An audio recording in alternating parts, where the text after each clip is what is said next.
Hi, I'm Damon Morelli. Maybe you know me, maybe you don't. This will be the first presentation in a series of presentations that I've titled Life and Learning Systems. This series of presentations is related to a series of discussions I'm hosting here at Jeju National University College of Elementary Education. You can find the notes and the presentation for this video, or to this video, on the link provided below the video. I'm going to try to keep each of the presentations in this series short. I'm going to try to keep them to 15 minutes. I'm also going to try not using my notes for this presentation. I find that when I use my notes, I'm a little too verbose. Why am I doing this? I'm hoping through this series of presentations to continue to lay the foundations for a reconceptualization of cognition, of mind, of learning, and as an extension, education. The position that I'm advocating is predicated upon the understanding that we are biologically alive. And that the conceptual metaphor of the mind as a mechanical machine is really outdated and at this point irrelevant. I'm really hoping to change the metaphor that we use for understanding the mind and move towards a more life sciences, contemporary modern understanding, or contemporary modern metaphor for understanding cognition, learning, and as an extension, education.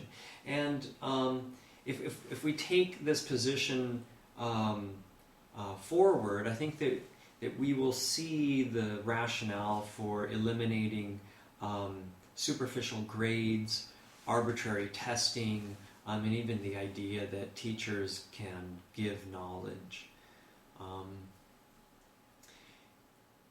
I will use the complexity sciences, or the sciences of complexity, as a lens or as a framework for viewing a fairly wide variety of research and work conducted by some really great minds.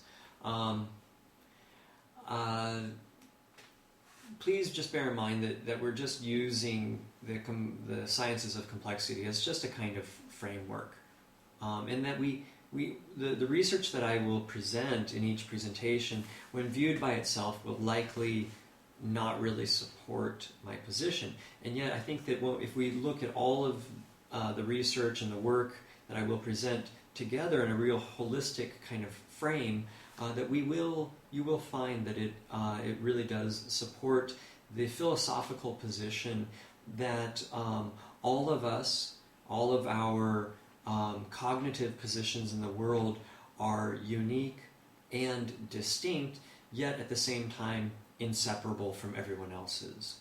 I know that sounds a bit radical, but again, give me the chance to really prove it to you using the tools of science. So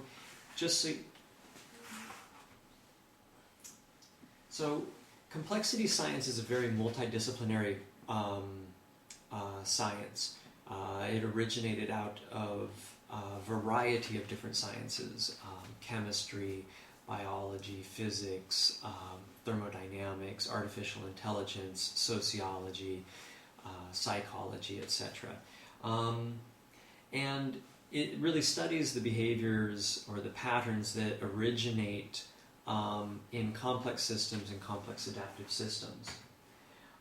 Complex systems are not alive, whereas complex adaptive systems exhibit the characteristics consistent with living systems or organisms. And again, so we have these patterns or behaviors that emerge out of the interactions of the individual parts.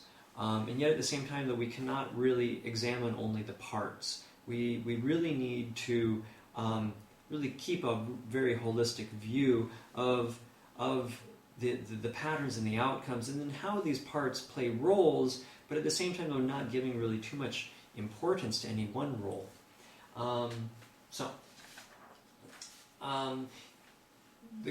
A really cool thing about complexity science is that it is kind of leading towards a convergence of science.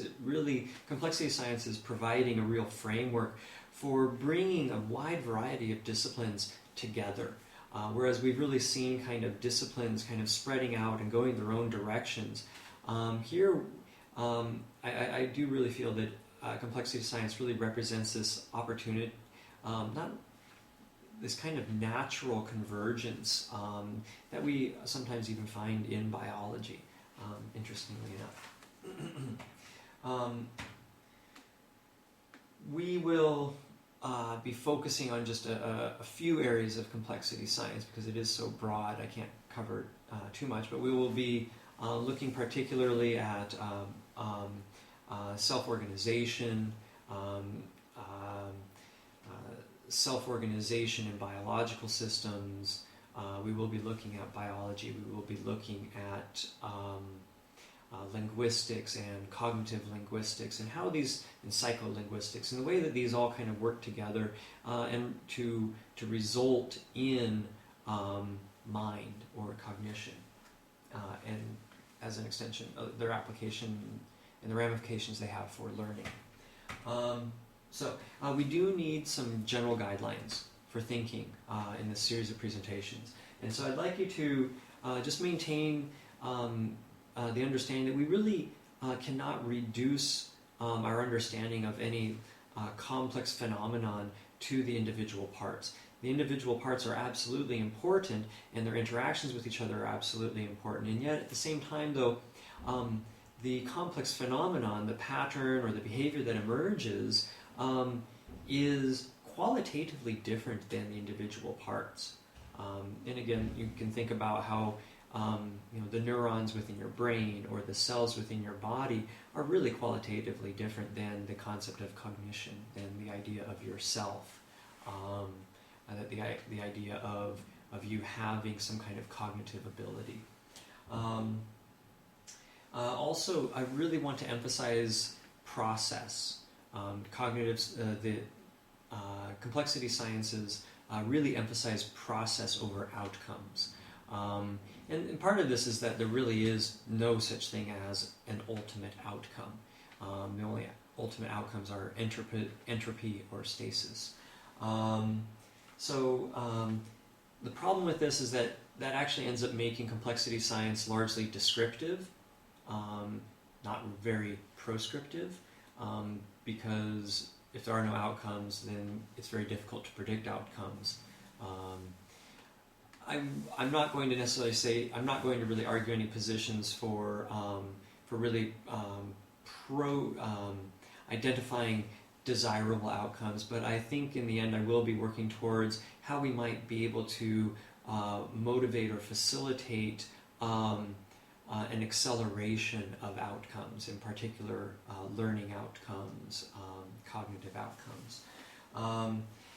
Another fundamental point is the idea of noise. In the more traditional reductionist system, noise is seen as, for example, an outlier, is seen as kind of undesirable, as an anomaly that is not representative of the true meaning or the true value, and we need to get away from that. Or it is important to have that tool, and yet at the same time, though, we also need to understand that outliers, noise, is actually essential to complex systems and complex adaptive systems, and absolutely important to cognition and learning, and as an extension, education. So the idea of averages,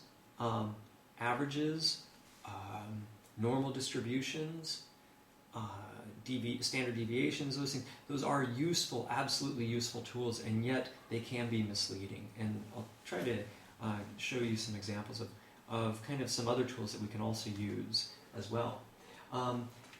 Also remember that lineage is essential. The starting points, starting positions are absolutely essential to the behaviors, the patterns that develop, and every single step along the way is also absolutely imperative and important to resulting outcomes and behaviors.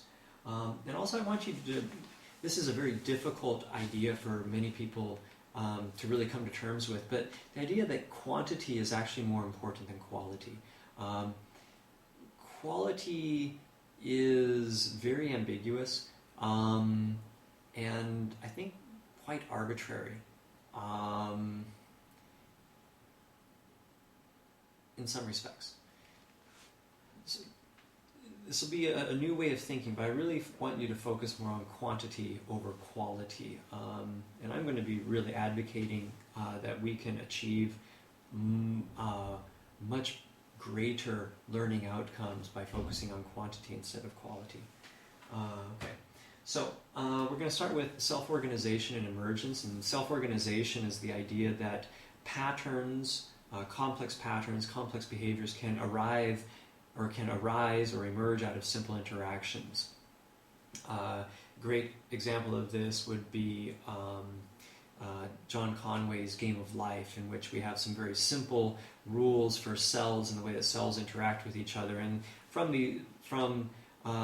these very simple rules, we actually can get some extraordinary patterns resulting out of them. I'll use the example of cellular automata. Cellular automata is just a model. Kind of mathematical, formulaic model for determining essentially whether or not a cell is on or off.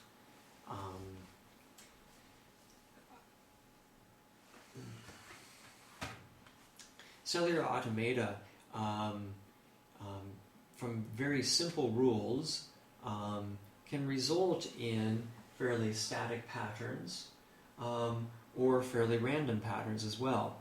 Some of these patterns actually, we end up finding that some of these patterns, most cellular automata, when you run the program, they'll die ultimately or quite quickly. Whereas, however, sometimes when you run these programs, you will be able to identify a pattern, and yet at the same time, though, that the pattern actually never precisely repeats itself. And again, this is not planned. This is something that just from the starting conditions, the simple rules, these kinds of patterns will actually kind of emerge from the simple interactions. Here you can see we have, for this one example of cellular automata, we have some simple rules in regards to the preceding cells above a cell below, and the conditions of those cells, and how the conditions of the three cells above one cell, how they then work, the rules that they then will determine if that cell is black or white. And there is a kind of metaphorical analogy here that we have, for example, for our base pairs of our DNA, that our base pairs essentially come together in kind of on or off ways between the base elements. I forgot the word. Anyways, and our base pairs do usually work in sets of three. So here again, we're using sets of three. We can get fairly static patterns, or sometimes we'll get patterns that end up kind of replicating themselves but never precisely. And we can even find, and again, this is just a metaphor for some patterns that we even end up finding in nature as well. And this idea that we have a pattern that repeats itself but never precisely repeats itself is a great example of what's known as a strange attractor. Okay? And a strange attractor is kind of this interesting mathematical set that is between an attractor and between a repeller. A repeller is that you'll have a data set that will kind of push away from a point in space. Whereas an attractor is that you'll have a data set that seems to pull itself towards a point in space. And here we have a strange attractor that seems to be repelling and attracting at the same time. The most famous of these attractors is known as the Lorentz attractor. And the Lorentz attractor seems to be attracted towards a space here, a point in the space here, seems to be attracted to a point in the space here, yet at the same time it's also repelled from both of these spaces. And in this case it has kind of these two vertices, these 2 points of attraction, points of repulsion. And it seems to move, kind of jumps randomly, but not randomly, but randomly between these 2 spaces, and these are known as bifurcations, in which we have a mathematical set, and the points within that set, within the progression of that set, they seem to jump between 2 points of attraction or 2 points of repulsion. And we can get some actually fairly extravagant patterns that will emerge from running these fairly simple mathematical models, in which again we can see a pattern that repeats itself, and yet at the same time though never repeats itself precisely. We find even these kinds of strange attractors in nature. Here's an example of starlings in flight, and there does seem to be a quite beautiful pattern that emerges through the interactions of the starlings with each other, within their environment, within the context. Probably dusk, the time of day, plays a role in it as well. There is a definitive pattern. It does not necessarily repeat itself, and yet we are able to identify it and discern it. Here's an example of a multifractal strange attractor. This one's with 20 million vertices.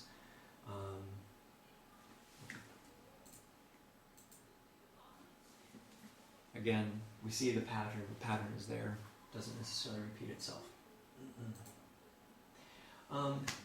So we can model these strange attractors and their bifurcations. And what's kind of the most famous of these were originally conceived of by Benoit Mandelbrot, known as the Mandelbrot set.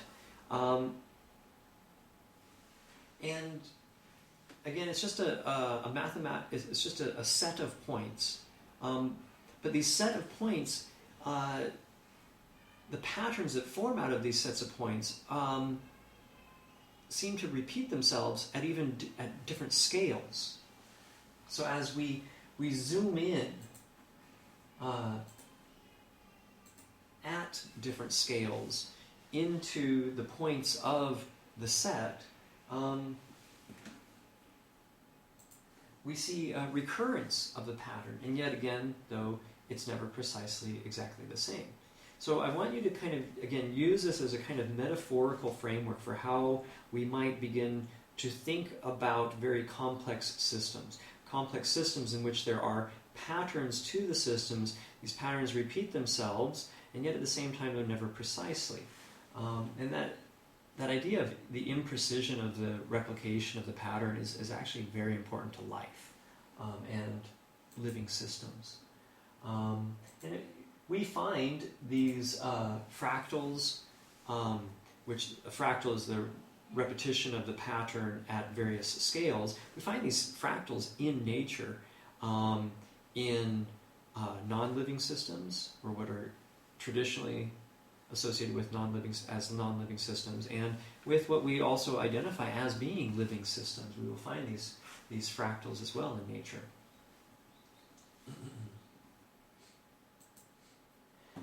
So this idea of fractals, in which we have repetition of patterns that recur at various scales, this is representative of in mathematics of scaling laws or power laws.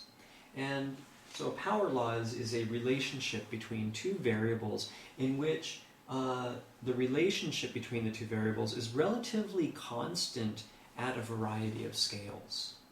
Okay, try to show a good example here. I'm guessing this is probably Brownian noise, I don't remember. This is probably a model of, or a set of Brownian noise, and we see here that there is this kind of ongoing fluctuation within the Brownian noise. And then if we zoom into just this one little section, again we see that the variability within, the fluctuations within the points are relatively consistent at a variety of scales. And so I want us to begin thinking about these kinds of power laws and how these power laws manifest themselves in, or how we find how these power laws are quite characteristic of living systems. We find these power laws in a variety. We can actually measure characteristics and traits of living systems, and we can end up finding these power laws are quite prevalent within living systems, actually. Whereas we couldn't really use a normal distribution for identifying these characteristics or these types of traits. So, for example, power laws or scaling laws that we find in nature, we find an example of the metabolic rate of organisms, the rate of metabolism of organisms in relation to their mass. And we find that it's actually quite consistent, a very consistent relationship. The power law is well established. I believe it's like a 3/4 power law in regards to the metabolic rate.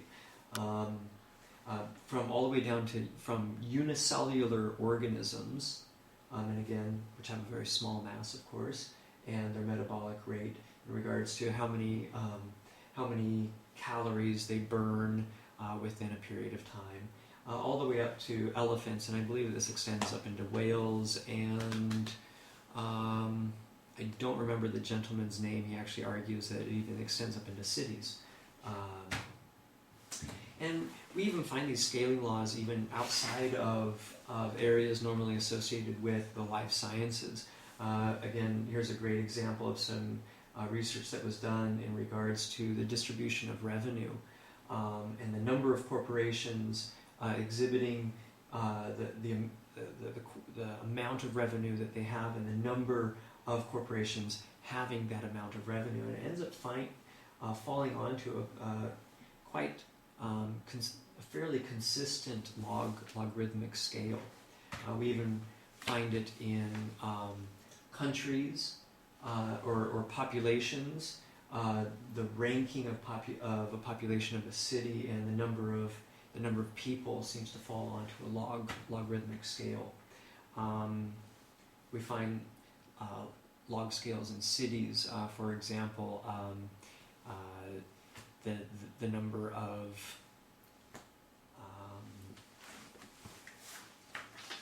gasoline stations,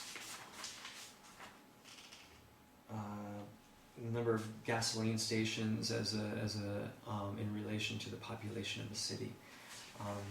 Anyways, so we then use these power laws then to begin to understand networks. Okay, and so we have networks, and we can think about our brain as being a network. We can think about our social networks. We can think about our cellular networks. We can think about our metabolic networks and various things like that. And we can have a scale-free network that is a random distribution of the network. I'm sorry, I'll start again there.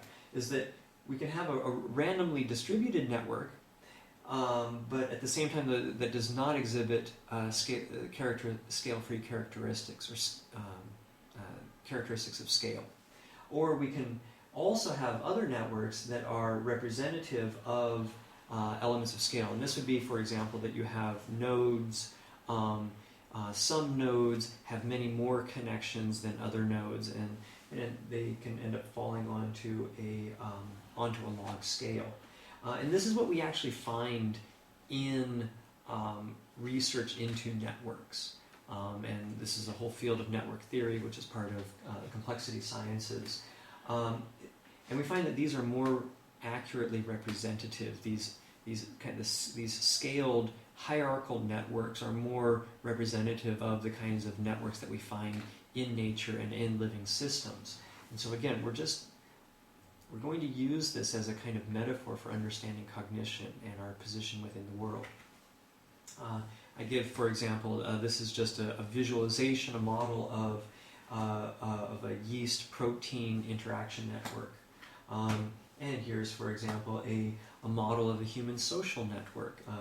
This one's a social network of obesity, and there's a Professor Christakis, I believe he's out of University of Southern California at this point.